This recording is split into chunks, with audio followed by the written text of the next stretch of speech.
It's 10 minutes past hour 7 p.m. here in Dakar. Good evening and many thanks for staying tuned to West Africa Democracy Radio, broadcasting 94.9 FM and online on WADR. Welcome to the fourth and final broadcast of our live coverage of the 2023 presidential runoff elections in Liberia. Now we are live on Voice of Liberia FM 104.1 in Monrovia, Voice of Liberia FM 89.7 in Kakata, and Voice of Liberia FM 90.7 Banga, Bong County. I'm Abdullahi Hassan. Now, today's runoff election between President George Weah and former Vice President Joseph Boakai of the Unity Party, after a fiercely fought first round in which neither was able to score over 50% plus one vote to take an outright victory, will decide who becomes the country's president for the next 5 years. Football icon Weah 57 led the first round in October, gaining 43.83% of the vote, and Boakai had 43.44%. Boakai 78 is a political veteran who from 2006 to 2018 was deputy to Ellen Johnson Sirleaf, Africa's first elected female head of state. Now, analysts say the thin margin of votes between them, just 7,126 votes of almost 2 million votes, and the absence of a strong third candidate means the round will also be very competitive.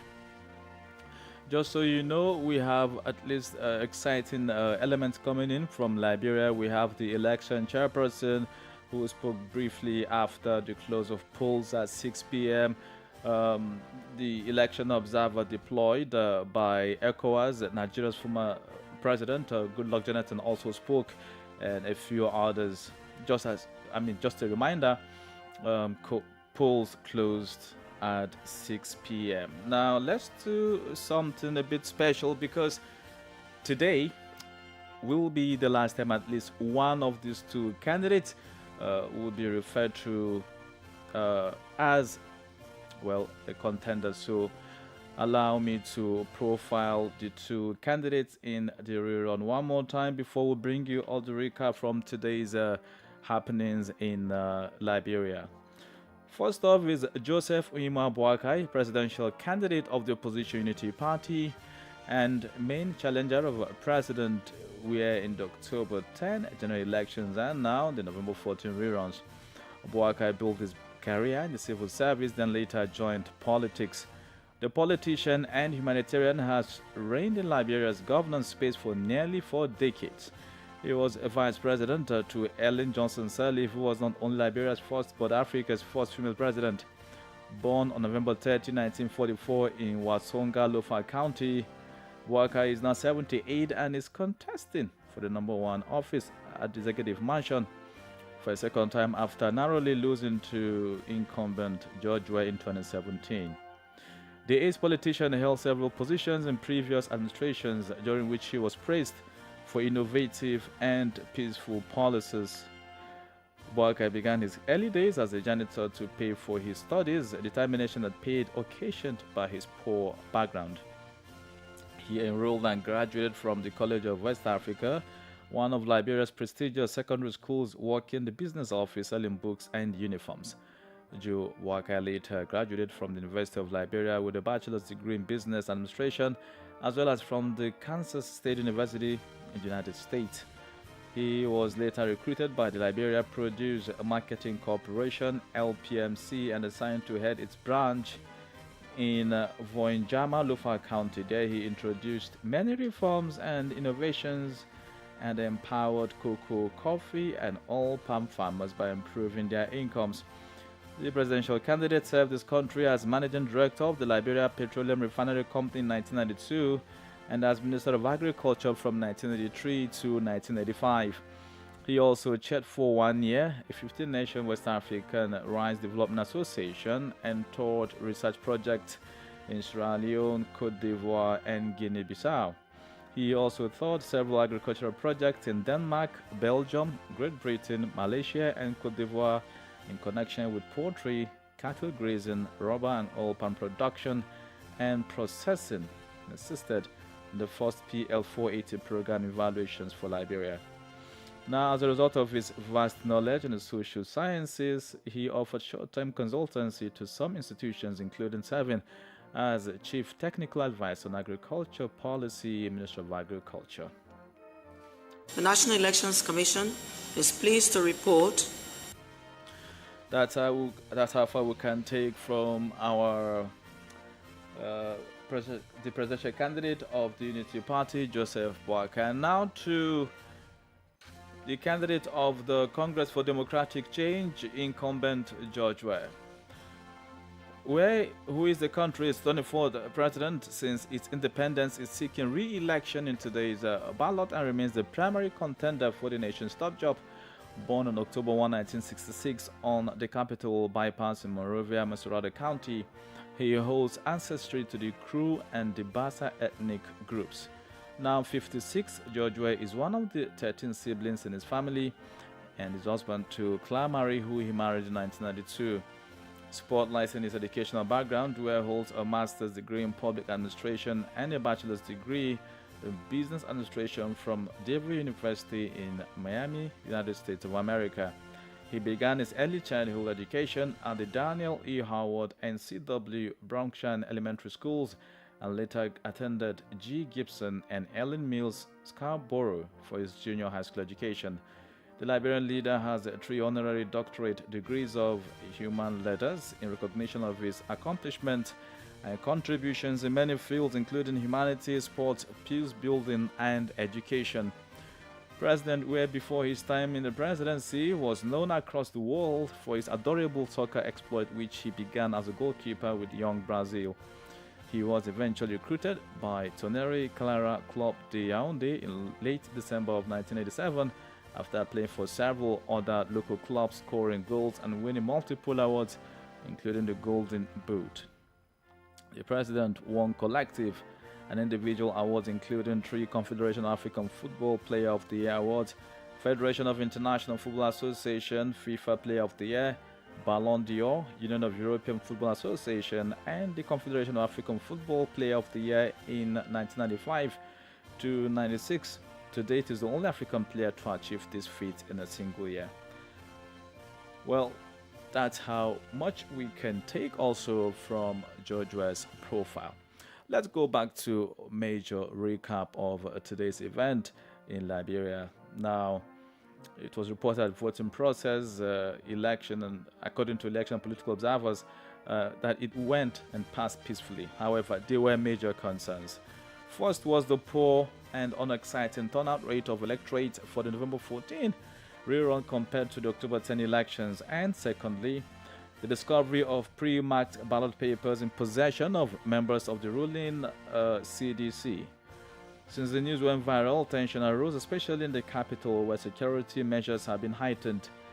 The National Electoral Commission has distanced itself from any allegations of its involvement in the scheme and urged calm among the population, promising a fair, credible, and transparent process. The security sector has announced an immediate investigation into the incident that risks jeopardizing the country's fragile peace. Deveta Brown-Lansana is chairperson of the Liberia Electoral Commission.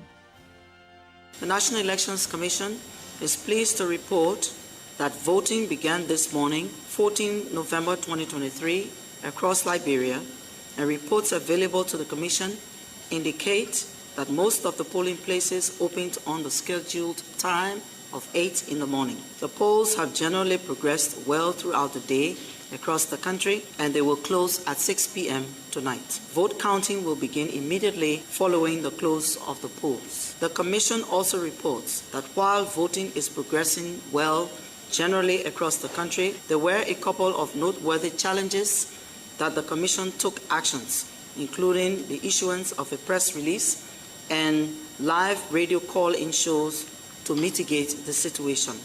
One of such challenges is that some party agents were demanding the polling staff to read out the names of voters prior to voting so that the voter is identified in the final registration roll, FRR, in possession of political party agents. The Commission clarified that this is against the polling and counting procedures, and it had the propensity to expose voters to undue scrutiny by unauthorized persons, thereby jeopardizing the protection of voters. Such action also compromises the secrecy of the voting process. In correcting this challenge, instructions were sent to the magistrates, onward to the presiding officers, to their staff, to ensure that all polling staff involved in calling out voters' names desist from doing so with immediate effect. A second challenge was a rumor circulating on social media that pre-marked ballots were discovered in FOIA. The Commission termed the rumor as a fake news and a disinformation campaign that was intended to undermine the electoral process and discourage Liberians from turning out to vote. The Commission emphatically stated that it did not issue any instruction to pre-mark ballots for the ongoing presidential runoff election. Let me inform you that all NEC ballots deployed to the magisterial offices and onward to the 2,080 precincts and 5,890 polling places remained intact for deployment to polling places. Members of the press, as we begin the counting of votes, I urge all Liberians to remain peaceful and await the announcement of the results. Fellow Liberians, the Commission remains committed to ensuring that all votes count just as they were cast.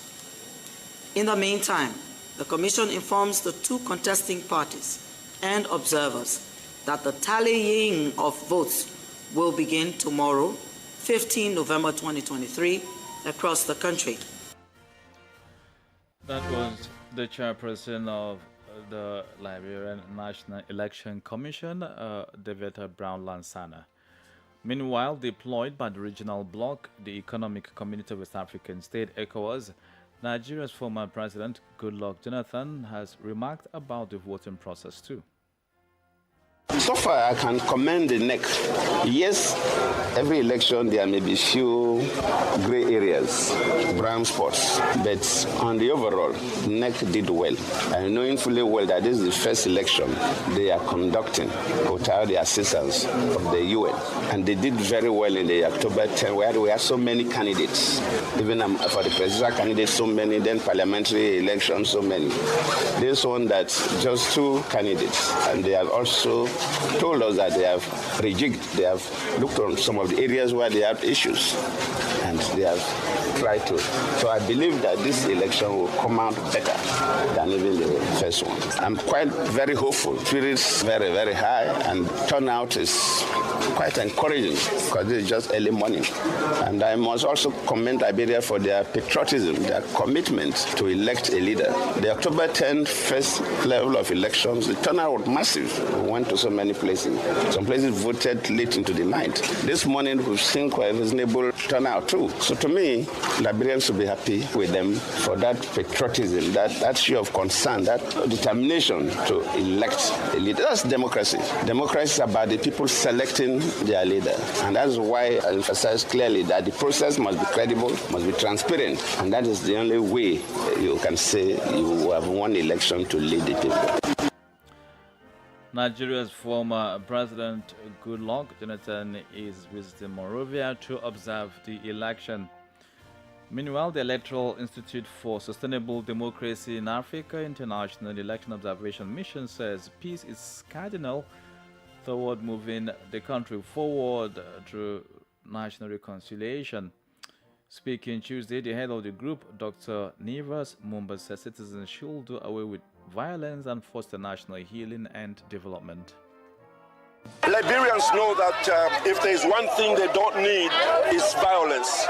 Liberians know that the atrocities of war and conflict retard their very possibility of succeeding as a nation.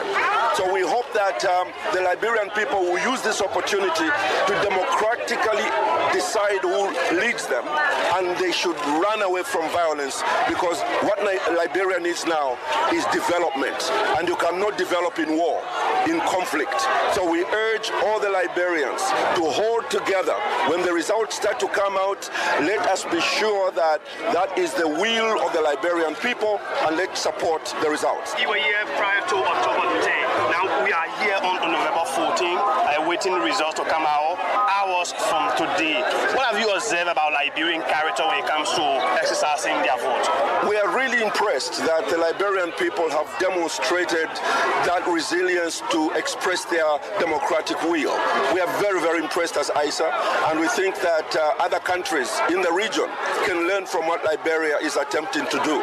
It is for this reason we are asking Liberia not to backslide in this election. The same way they conducted themselves on the 10th of October, let us see the Liberians come out to conduct themselves in a similar way after this runoff. That was Dr. Nevas Mumba, head of the Electoral Institute for Sustainable Democracy in Africa International. And I'm being told that Grace Williams Joshua, all the way from Monserrate County, Moreover, is standing by. Grace. Yes. Good evening. Good evening. How are you? I'm good. Yourself? I'm okay. I'm fine. Very well. It has been an eventful day in Liberia, I guess, with the rerun election. Even though, like you told us earlier, the turnout rate isn't necessarily impressive. But tell us, we know also that polls have closed, right? So what is the latest update? But exactly 6 p.m., all voting present in Liberia were closed. And where I am posted now, the Helen Memorial Institute, the polling precinct there are all closed, and counting is ongoing, and people are tallying the votes as well. No one is allowed to enter. And so tell us, we just heard from the chief electoral officer, that is Madam Deveta Brown-Lassana, actually saying that some party agents in certain police stations were asking the electoral staff to openly count the votes and immediately declare who the winner is. Where you are, do you have such incident? Yeah, when I got here earlier at the front of the gate, there were some party agents that are preventing people from entering, and they have to search your bag, and a security officer posted, a Liberia National Police officer was able to put the situation under control. Very well. So there was also this report about pre-marked ballot papers. Was it anywhere that, made news where you are at the moment, and how voters reacted? So where I am, follow the process from the counting to posting of a few tallies now. There has not been any report of pre-ballot marked stuffing or ballot stuffing or anything of such.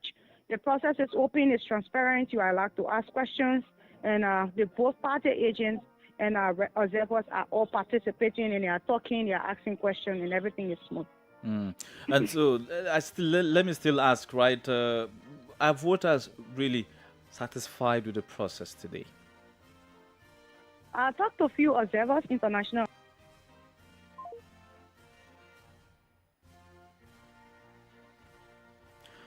All right, there seem to be connectivity issues there, but we'll surely get Grace back to join us with more update. But who do we have joining us?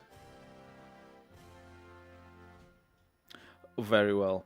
And so we know that just before today's vote, Liberians have been asking for a change in different sectors of the nation's fabric, from education to health, economy, agriculture, you name them. And one of these critical sectors is health. Well, we'll bring you a report on that shortly.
One major success of the health sector is its handling of the Ebola outbreak in 2014 to 2016 under the former President Ellen Johnson Sirleaf.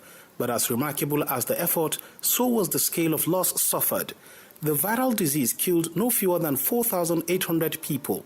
The aftermath of that crisis would later form the base for a modern healthcare system, including the construction of new hospitals and clinics, renovation of existing facilities, and training of healthcare workers. The goal was to efficiently respond to future health crises. Now capacitated, Liberia was again tested for its resilience during the COVID-19 pandemic. Interestingly, health workers and the citizens pulled through because of the strengthened system.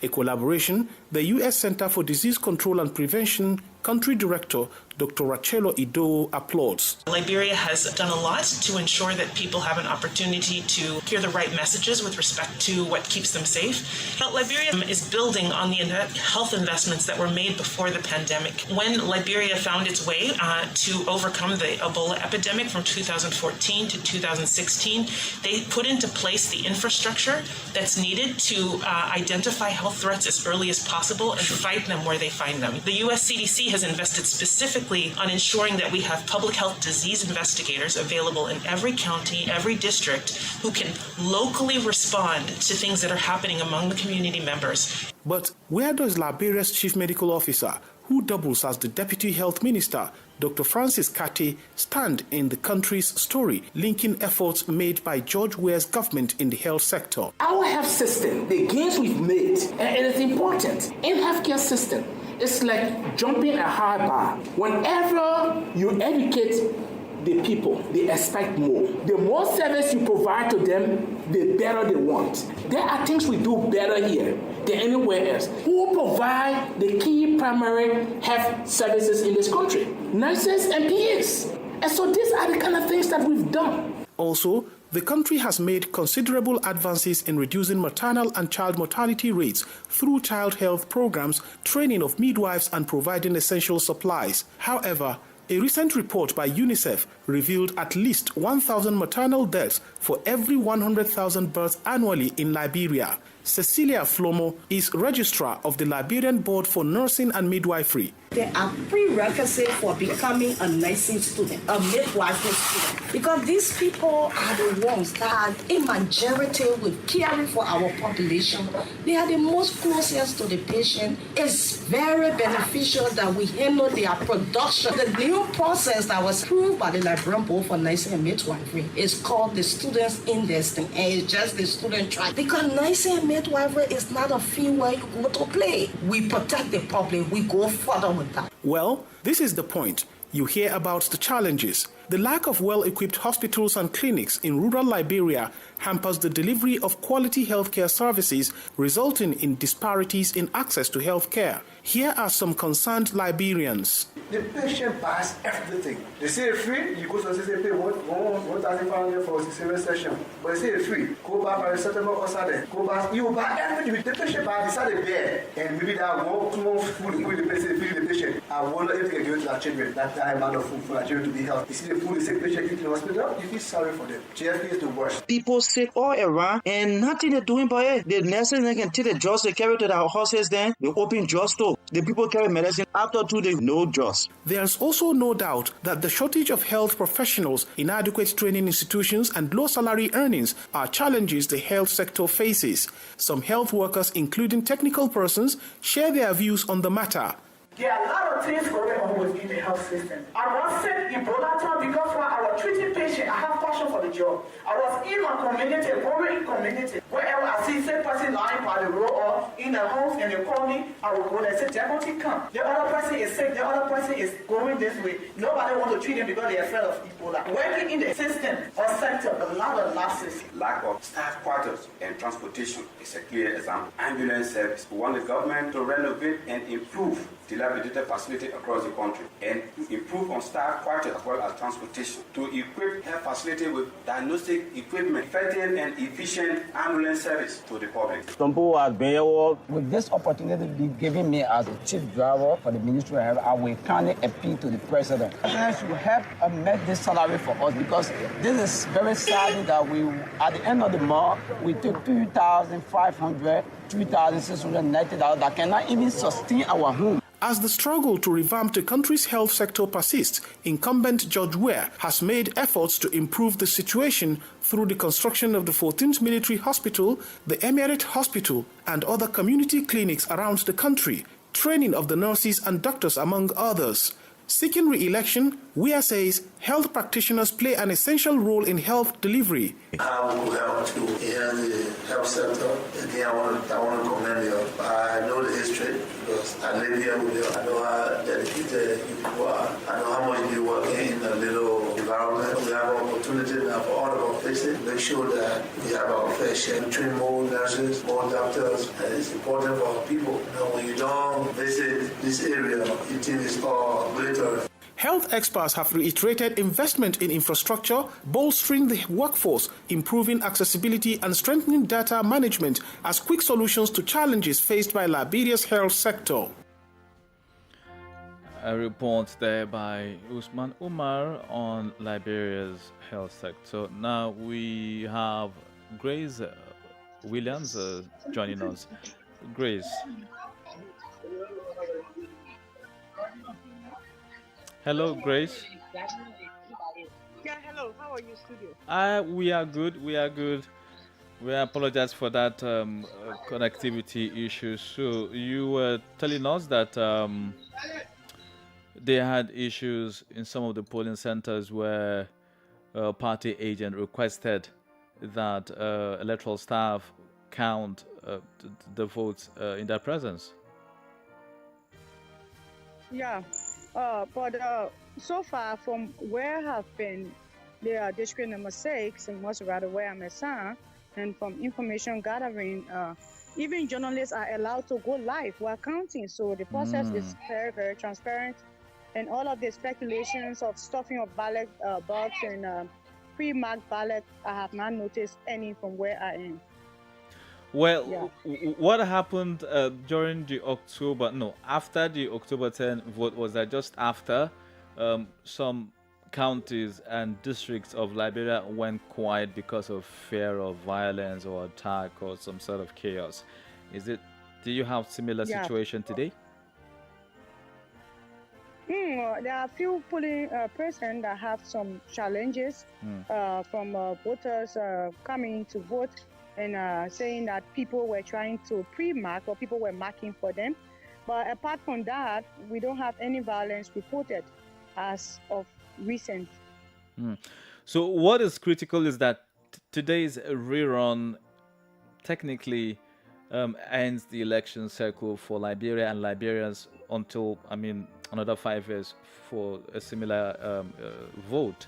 Now, are voters really ready to accept the final results to be declared by NEC?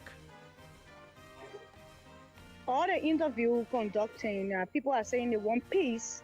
They want peace. Whoever wins become the president. All they want is peace. So I think Liberians are resolved. They don't want to go back to the dark days. They are pushing towards the future and they want a better development. So I think they will be accepting the result. Whoever wins today will become the next president. Very well. So what is it that you need us to know before I let you go, Grace? Come again? What do you want us to know, West Africans that are really following the process in Liberia through West Africa Democracy Radio and of course West of Liberia? What is it that we need to know before we let you go? Okay, I want everyone to know that the process is peaceful, transparent, and the joint security are on top of the game. Liberians have decided and the results will be announced in subsequent time. Thank you very much, Grace. I'm sure we'll get back to you with details of the process in subsequent news bulletin. Thank you.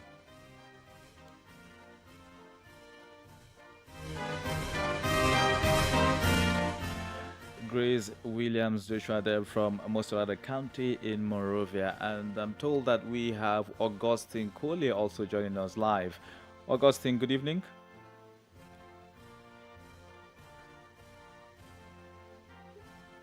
Augustine. Augustine, can you hear me?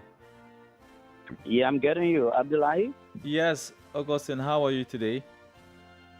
What I thank God so far. Yeah, it's been a tough day for you, moving from one polling station to another, talking to electorate, asking to know about their expectations and some of the changes they want with the incoming government. So just give us a brief of what transpired in some of the places you went to.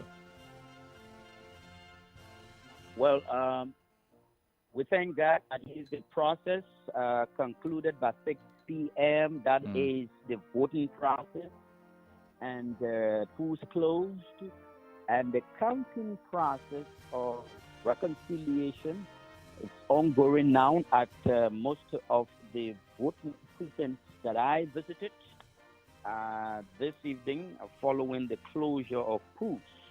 Although there were some issues raised, like I visited the 7 days Adventist High School in District 9, Montserrat County, where at polling place number 1, the ballot paper equal a female, she forgot her voting card and she needed to vote at the center she was assigned by the National Elections Commission. When she was being processed by the presiding officer, and it was by the observers or party agents in the hall, there is an issue that being that she never had her voting card, although she was on next time, she should not be allowed to vote. And there is the issue, and she had to abandon, the issuance of ballot papers and get back to her house to get her voting card and come and vote. As a result of that, understanding, voters who were in the queue, most of them decided not to wait until the ballot paper issuer goes to her house and get her voting card and come and vote before the process, started. So most of them left the queue and they went home. And that was during the afternoon to the evening hours. However, the police or joint security were there and they try encouraging other people, including next side and other observers. But that was one of the things that I observed today. At some point in time, in some areas, some party agents, like for the Nipo Junior High, it's in District 7, Montserrat County, a party agent, just this evening, I just left there not too long, they were counting. I should be back to get the results when they are posted on the wall. And he raised an issue that he was given a yellow sheet. Yellow sheet is to determine that you or your candidate has won that polling center. And so, but he was requesting the presiding officer to also allow him to take a shot of the white sheet. The white sheet is what the next process and take to the National Elections Commission headquarters.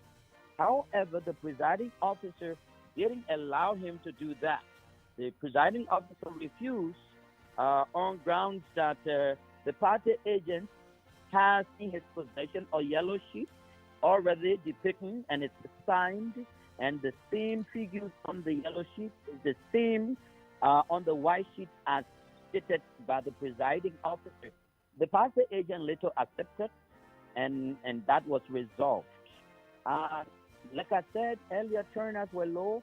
However, people voted, but the schools are closed now, and reconciliation are ongoing with regards to tallying of results, and then they are being posted. I am currently at the Don Bosco High in District 9, Montserrat County. It's called New Matari Estate, and there is this Catholic, compound that is called the Don Bosco Hall.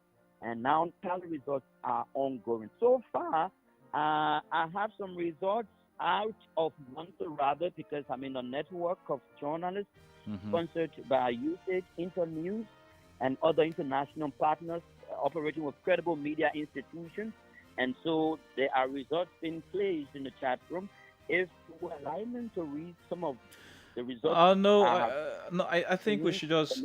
I think we should just wait overall for the Electoral Commission to do its work, because we had earlier from the election chairperson, David Brownland Sana, that most of the process officially will begin tomorrow. So let's not just yes, let's allow them preliminary result. Yeah, so let's just allow them do it, as it should be, so that we report it as it happens. I think it's better for us. Yeah, that's fair enough, Abdullah. That's fair enough. Very well. So so far, the networkers are compiling the results now. I've visited 6 to 7 voting precincts so far. Well, I'm happy that you said this. So this means that the slow pace of collation and tallying of results plus announcement as seen after the October 10 election wouldn't necessarily be the same this time, right? Can you repeat what you just said? I mean, we know after the October 10 polls, it took NEC more than 10 days to collect results and announce. Yeah, so I'm only asking. Days. Yeah, so it means that this time around, Liberians really will not have to wait that long for the final results. Certainly, Abdullah, because this is just one, short voting ceremony or activity, because it is strictly presidential. Unlike the October 10, which was general, you have people voting representatives, senators, and presidential candidates. But this I'm certainly sure, based upon the minimum number of candidates, which is just 2 presidential candidates, we may not even reach the 10 days before talking about 15. I'm very sure the National Elections Commission is doing all it can to ensure that Liberians will not wait for 15 days to get final results from just a presidential runoff election. Well, so at least before Liberians will go to the poll again to elect any leader at whatever level, at the presidential, parliamentary, or mayoral level, being 5 years, how historic is this day for Liberia? I mean, it's the very first election in history that the country has organized without much of international support, for instance, from the UN. How historic is this day to many of the voters that you've spoken to? Okay, you say historic or historic? Historic. Historic. Okay. Yes. Well, it is historic in a sense that Liberians have had 6 years of governance on an opposition government, and that or a government that was in opposition for 10 years until 2017, when George Weah won the election. So he has ruled for 6 years. So it is historic in a sense that Liberians should be deciding by now whether the governance side of the CDC that was in opposition for 12 years has met their expectations or not, because you have a major opposition leader who was a vice president for 12 years. And it is important to note that the general election, or the first round of voting, it was at neck to neck, 43% plus so. And so this time, it is expected that Liberians will decide the fate of these 2 presidential candidates. But it is historic again in a sense that Liberians, mostly the young people, are engaged with the process as compared to previous years. The 2023, as I will call it should have been 2022, but it was held in 2023 national census. It shows that the young people of Liberia are now about approximately 75% of the country's total population. Wow, that's and big so, number. Are you getting me? Yes, I mean, that's huge. 75% is huge. Okay. Yeah, it could be huge. That's why I said approximately, because I am not looking at the latest form right now. Unlike 2008, when it was 60% of the young people constituting, majority of the country's population. So this time it has also increased. So it is approximately 70 to 75%.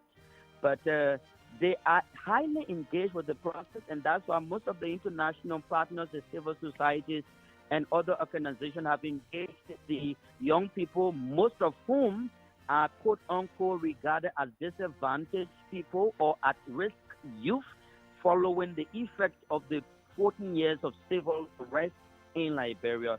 Many of them are first-time voters. Many of them are uneducated. Many of them have not had clear understanding about the voting process, which resulted to 100,000 plus of invalid votes on October in 10. our country during the October 10 general election. So that's why I make it historic, because the young people are mostly the one to decide the final outcome of this election. And they're not only deciding, but very well expect that the outcome, the result of this election will significantly impact on their lives positively, right?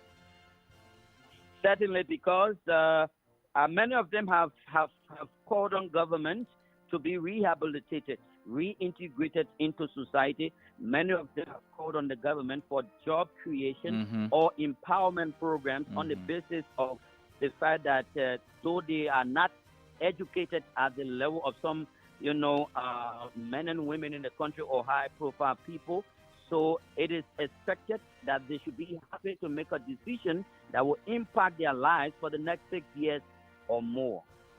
Well, very well, Augustine Kole.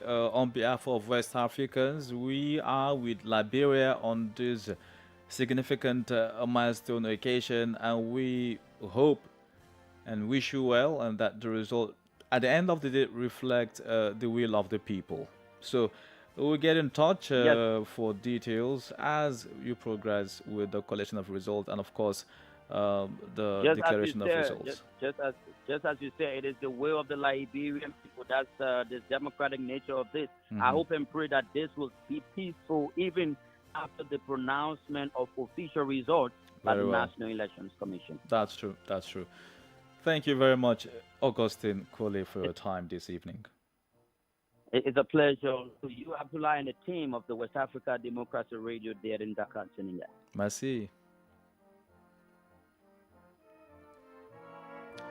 Augustine Kole there from Monserrado County of Monrovia.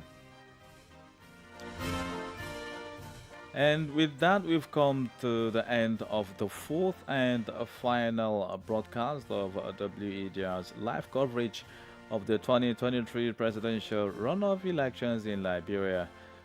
All through from the first, second, third, and of course the final edition. We broadcast live on Voice of Liberia FM 104.1 in Monrovia, Voice of Liberia FM 89.7 in Kakata, and Voice of Liberia FM 90.7 Banga Bong County. Now, like all of our contributors during the broadcast have said, for all Liberians who went to the polls on October 10 and of course today, November 14, all they want is a good change that will meaningfully impact their lives and that of their children and their great-grandchildren. So on behalf of all West Africans, we wish Liberia well and that democracy continue to prevail in the country.